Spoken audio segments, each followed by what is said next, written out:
दोस्त, कैसे हैं? आई होप आप लोग बहुत अच्छे होंगे।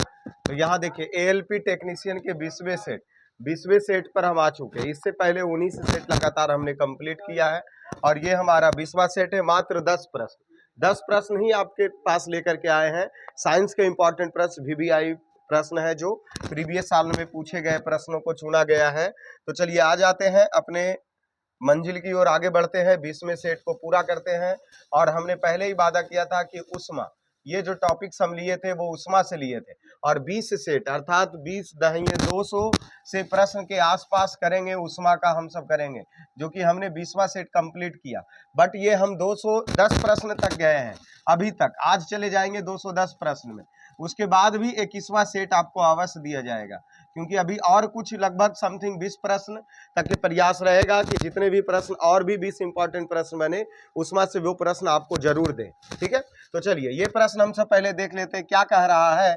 धातु के टिपो के हैंडल लकड़ी के क्यों बने होते हैं? मतलब कहने का मतलब ये कह रहा है ना प्रश्न, कि जैसे कोई भी चीज अगर धातु का बना हुआ है, जैसे तावा ही ले लेते हैं। तावा देखते हैं रेडीमेड वाला जो बना हुआ आता तावा, उसमें इसका जो लकड़ी बेट जो लगा हुआ होता है वो लकड़ी का होता है।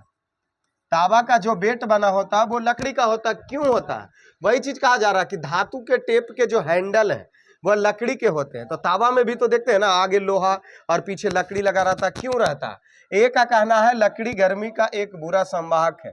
बी का कहना है इसमें बिजली के झटके नहीं आते। सी का कहना है इससे कंटेनर सुंदर दिखते हैं। और डी का कहना है इससे कंटेनर साफ दिखते हैं। देखिए, साफ दिखना, सुंदर दिखना, ये सब लकड़ी पीछे लगाने का कोई मतलब नहीं। इससे बिजली के झटके नहीं आते। ये बात तो चलिए कुछ देरी हम अगर सोच ले कि कोई भी लोहा के पीछे अगर लकड़ी लगाया तो लकड़ी में झटका नहीं लगेगा, लेकिन मेन रीजन करंट से भी नहीं है उसका, इसलिए ये भी नहीं होगा। और ये देख ले, लकड़ी गर्मी का एक बुरा संवाहक है, अर्थात उष्मा जो लकड़ी है वह उष्मा का अच्छा चालक नहीं है, अच्छा चालक नहीं है। इसलिए जो तावा हम लगाएं, इस तावा में ये गर्म हो जाएगा और लकड़ी का बेट जो लगा रहेगा वह गर्म जल्दी नहीं होगा, इसीलिए लगाते हैं। तो इसके हिसाब से ऑप्शन ए हमारा सही हो जाएगा। चलिए अभी 2 की ओर चलते हैं। क्या कह रहा? खाना बनाते समय एक चुटकी नमक डालकर सब्जी को कम समय में पकाया जाता है। जैसे कढ़ाई में एकदम खाना बन रहा है और इसमें सब्जी है, ठीक है, इसमें नमक हल्का सा दे देते हैं। बोला जाता है ना कि हल्का सा नमक डाल देते हैं। और खाना है जो जल्दी, मतलब सब्जी जल्दी पकाने के लिए, जैसे साग वगैरह भी होता है, साग का तसला चढ़ाए हैं तसली में, तो उसमें हल्का सा नमक डाल देते तो वो जल्दी सीज जाता है। उसी प्रकार सब्जी में भी है कि नमक हल्का सा डालते हैं तो वो कम समय में सीजता है। इसका कारण क्या है? पानी का क्वथनांक बढ़ाना, पानी के वाष्पीकरण के अवयव गर्मी कम हो जाते हैं, पानी के वाष्पीकरण की अव्यक्त गर्मी बढ़ जाते हैं, पानी का क्वथनांक कम हो जाता। अगर पानी का क्वथनांक कम हो जाता तो खाना और देरी से बनता। ऑप्शन डी गलत है। पानी के वाष्पीकरण के अवयव गर्मी बढ़ जाती, उसमें वाष्पीकरण के लिए नहीं देते हैं। वाष्पीकरण के लिए अगर देते तो हम जब देखते हैं कि कुकर में सब्जी साग सिझाते हैं तो ढक्कन बंद न कर देते हैं जी, कि ताकि क्वथनांक क्या हो, बढ़ जाए और साग जल्दी सीझे। तो इसमें वाष्पीकरण की अव्यक्त गर्मी घटाते भी नहीं है, वाष्पीकरण की गर्मी कम हो जाती है, ये भी गलत बात है। वाष्पीकरण अगर कम था तो और देरी से बनेगा। ऑप्शन ए पानी का क्वथनांक बढ़ाने के लिए, यही सही है कि पानी के क्वथनांक बढ़ाने के लिए उस सब्जी में हमने नमक अर्थात NaCl को डाला, जिससे क्या है उसका क्वथनांक क्या हो गया, बढ़ गया। ऑप्शन ए हमारा सही हो जाएगा। ठीक है, चलिए आगे बढ़ते अगले प्रश्न पे। देखिए क्या करा, किन तापमान पर फ़ारेनहाइट शुद्ध पानी जम जाता है? अर्थात ये पूछा जा रहा पानी का जमना, तो हम तो जानते हैं ना 0 डिग्री सेंटीग्रेड, लेकिन सेल्सियस में ना 0 जानते हैं, लेकिन फ़ारेनहाइट में क्या होता है? तो हम पहले ही आपको बताया 0 डिग्री सेंटीग्रेड बराबर 32 फ़ारेनहाइट होता है। तो ये फ़ारेनहाइट 32 0 या 48 या 37, तो 32 फ़ारेनहाइट पर पानी क्या होगा, जमेगा। क्यों? क्योंकि 0 डिग्री सेल्सियस और 32 फ़ारेनहाइट का मान आपस में क्या होता है, बराबर होता है। इसीलिए ऑप्शन ए हमारा क्या हो जाएगा, सही हो जाएगा। चलिए आगे चलते 4 की ओर। क्या करा, सीधे वाष्प में एक ठोस का परिवर्तन, मतलब कोई ठोस है, ठीक है। अब ये ठोस सीधे द्रव्य में ना बदल करके, द्रव्य में ना बदल के ये सोझे गैस में बदल जाए, सोझे किस में बदल जाए, गैस में परिवर्तित हो जाए, इसे क्या कहा जाता है, वाष्पीकरण, जमना, गलन या उच्च बनाने की क्रिया।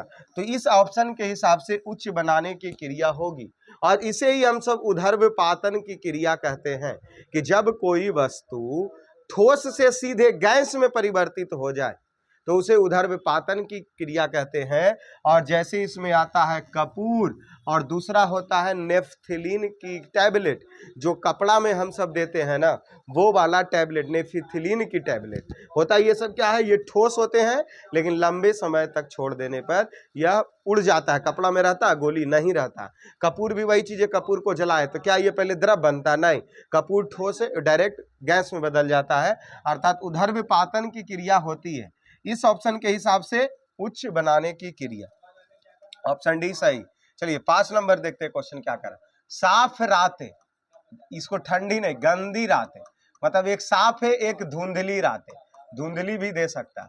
साफ रातें धुंधली रातें की तुलना में ठंड होती है, अर्थात जो साफ रात होता है ना, साफ रातें होता है वह ज्यादा ठंडा होता है, और ये जो धुंधली रातें हैं यह ज्यादा गर्मी होती है, मतलब हल्का गर्मी रहता है यहाँ पे। क्यों क्यों क्यों साफ रात ठंड होती है, ये प्रश्न पूछा, क्यों साफ रात क्यों ठंड होती है धुंधली रातों की तुलना में, किसके कारण, चालन के कारण, संक्षेपण के कारण, विकिरण के कारण, या आपतन के कारण। तो देखिए ये वायु का खेला है, जैसे ये पृथ्वी है, ये पृथ्वी, ये वायुमंडल है, यहां सूर्य है, तो सूर्य अभी दिन है तो दिन में गर्मी आई, यहां किरण आया, तो ये पूरा वायु क्या हो चुका, गर्म हो चुका। अब मानिए कि इधर रात हो गया, लेकिन फिर भी जब ये वायुमंडल है साफ ने हल्का धुंधली रातें हैं, तो ये जो गर्मी अर्थात ये पृथ्वी पर पहुंची, ये बार बार टकरा करके कहाँ आएगी, बार बार टकरा करके पृथ्वी पर ही आएगी, और जब बार बार टकरा करके आएगी तो जिससे यहाँ का गर्मी क्या हो जाएगा, बढ़ जाएगा। कब, जब ये रातें कैसी है, जब ये रातें धुंधली है, जब ये रातें धुंधली है। और अगर यही रात अगर साफ होता तो ये एक बार आया था, ये किरणें आया और टकरा करके बाहर चला जाता, जिससे क्या होता, मौसम हमें कैसा लगता, मौसम हमें ठंडी फील होती, ठीक है ना। तो सब यहाँ खेला किसका है कि गैस में उष्मा का चालन किस विधि के द्वारा होता, विकिरण विधि के द्वारा होता, हम पहले ही बताएं, तो इसका आंसर विकिरण होगा। देखिए यहाँ ठोस, ठोस में उष्मा का चालन, उष्मा का संवहन चालन विधि द्वारा होता, द्रव्य में उष्मा का जो बहता है वो संवहन विधि के द्वारा होता, और गैस में उष्मा का चालन जो है वह विकिरण विधि के द्वारा होता। तो देख लीजिए यहाँ खेला सब किसका है, विकिरण का ही है ना, यहाँ खेला किसका है, विकिरण का ही, इसीलिए ऑप्शन सी हमारा सही हो जाएगा। चलिए आगे चलते हैं अगले प्रश्न की ओर। बादल रात में गर्मी होती है, क्यों, मुख्य रूप से बादल क्या होता, जैसे बादल छाया हुआ, अभी जो हम इमेज बनाए थे कि पृथ्वी है तो पूरा ऊपर एकदम बादल छाल है, तो अब इस बादल छाल रात में गर्मी ज्यादा होता है, कारण क्या है, ऑप्शन ए का कहना है वायुमंडल से उष्मा को अवशोषित कर पृथ्वी की ओर भेजता है, बी का कहना है पृथ्वी पर उतरने वाली आकाश से शीत लहरें रोकती है, पृथ्वी द्वारा दी गई गर्मी का वापस दर्शाता है, डी का कहना गर्मी उत्पन्न करना तथा इससे पृथ्वी की ओर विक्रिय करना। ऐसा कुछ नहीं, बादल गर्मी कभी उत्पन्न कर सकता है क्या, तो ये कह रहा है कि गर्मी उत्पन्न करता है, ये गलत बात है, ठीक है। पृथ्वी द्वारा दी गई गर्मी को वापस भेजना ये सही है, क्योंकि हमने पहले ही बताया कि पृथ्वी है, पृथ्वी पर ये जो रात वाला मौसम था, ये गर्मी जो दिन में अवशोषित हुआ, पृथ्वी जो गर्म हुआ, ये गर्म हवा कहाँ भेज रही है, ऊपर भेज रही है, लेकिन ऊपर में है बादल, ऊपर में है कौन, तब बादल इसको ऊपर जाने ही नहीं दे रहा, ये बार बार इसको कहाँ भेज रहा, पृथ्वी पर ही भेज रहा, तो वही गर्मी के कारण पृथ्वी पर गर्मी क्या हो जाती है, बढ़ जाती है जब बादल का मौसम होता है, तो ऑप्शन सी हमारा सही हो जाएगा, ठीक है। बी के बारे में देखें तो शीत लहरें, ऐसा कुछ नहीं है बादल शीत लहरें भेजेगा, नहीं, वायुमंडल से उष्मा को अवशोषित कर, ये भी गलत चीज है। बादल का इतना बड़ा औकात कि अब मतलब इतना बड़ा कार्य औकात, इसको जो बोलिए कि बादल का इतना बड़ा काम कि जो वायुमंडल का गर्मी वो अवशोषित करके पृथ्वी पर भेजे, गलत चीज है, इसका ऑप्शन सी होगा, ठीक है, ऑप्शन सी हमारा क्या हो जाएगा, सही हो जाएगा। चलिए 7 नंबर प्रश्न देखिए, तापमान के बारे में क्या सच नहीं है? यह 7 एसआई मात्रक पर आधारित है। गलत बात, यही आंसर हो जाएगा, सही नहीं है। देखिए नहीं ना होता है, जैसे मीटर, केजी, सेकेंड, ये सब ना 7 मूल आधारक मात्रक जो 7 है, उसमें ताप वाला केल्विन, ताप के बारे में क्या सच है? ताप के बारे में यह 7 एसआई आधारक पर 7 आधार राशि में से एक है, शामिल होते हैं 7 आधारी मात्रक में। इसे 7 कौन कौन सा होता है?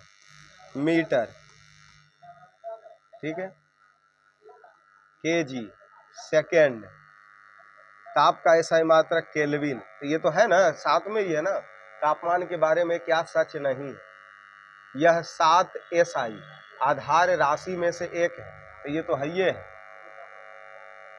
इसका एसआई इकाई में डिग्री सेल्सियस को मापा जाता है, डिग्री सेल्सियस में मापते हैं कि केल्विन। ताप का एसआई मात्रक क्या होता है? ताप का एसआई मात्रक केल्विन होता है, एसआई में डिग्री में नहीं मापते। ऑप्शन बी हमारा हो जाएगा, ऑप्शन बी इसका आंसर लीजिए, क्योंकि इसको एसआई इकाई में डिग्री सेल्सियस में नहीं, इसके ताप का एसआई मात्रक क्या होता है? केल्विन होता है। ठीक है, ये तो मापने की पद्धति है, डिग्री सेल्सियस हो या फ़ारेनहाइट हो या केल्विन हो, ये सब तो मापने वाली इकाई है ना। तो ऑप्शन बी हमारा क्या हो जाएगा, आंसर इसका हो जाएगा। कौन नहीं है? यहाँ देख ले, 0 डिग्री सेंटीग्रेड 273 केल्विन के होता है, ये सही है, ये सभी सत्य है, ये भी नहीं, क्योंकि सब सत्य नहीं है, बी हमारा आंसर हो जाएगा। ठीक है, तो 7 का बी हो गया। चलिए 8 नंबर चलते हैं। निम्नलिखित में से कौन ऊष्मा का अच्छा संवाहक है लेकिन विद्युत का कुचालक है? मतलब ऊष्मा अच्छा भेज रहा है, ऊष्मा का अच्छा संवाहक है, लेकिन विद्युत का क्या है? कुचालक है, कुचालक है। कौन है? तो मीका, अभ्रक, सेल्यूलाइट या पैराफिन मोम। तो मीका हो जाएगा, आंसर क्या हो जाएगा? मीका। ऑप्शन ए हमारा सही हो जाएगा। चलिए आगे बढ़ते हैं 9 की ओर। ऊंचाई में वृद्धि के साथ पानी का क्वथनांक क्यों घटता है?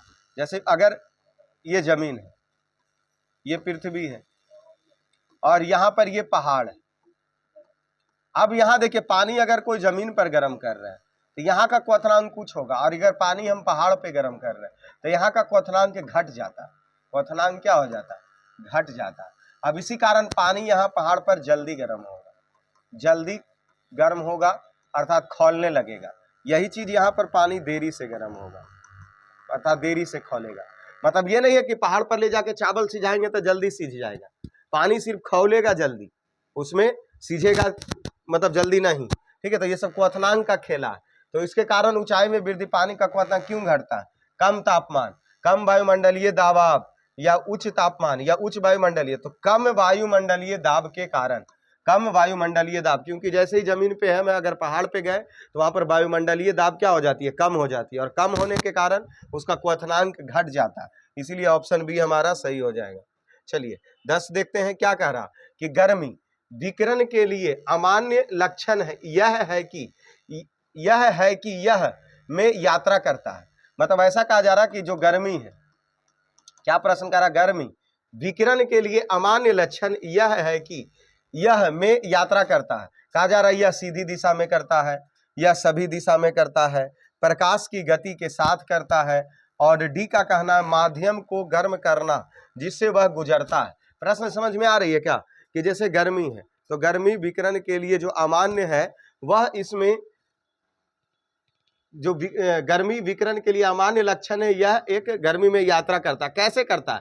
तो देखिए कोई भी है ना, जब विकिरण में जैसे ही गर्मी करेगा ना, तो जिधर प्रकाश जाएगी उधर उधर क्या जाएगा? उसका विकिरण भी जाएगा, और जब विकिरण जाएगा तो वो गर्म भी होगा। जैसे इसमें हम बता दें ना कि ये पृथ्वी है, ठीक है। अब पृथ्वी पर अगर सूर्य से कोई भी गर्मी अगर विकिरण विधि के द्वारा आ रही है, तो विकिरण विधि के द्वारा आएगी तो वह प्रकाश के दिशा में ही आएगी ना, इसीलिए प्रकाश के गति के साथ आती है, प्रकाश की गति के साथ आती है। ऑप्शन सी हमारा कंप्लीट है।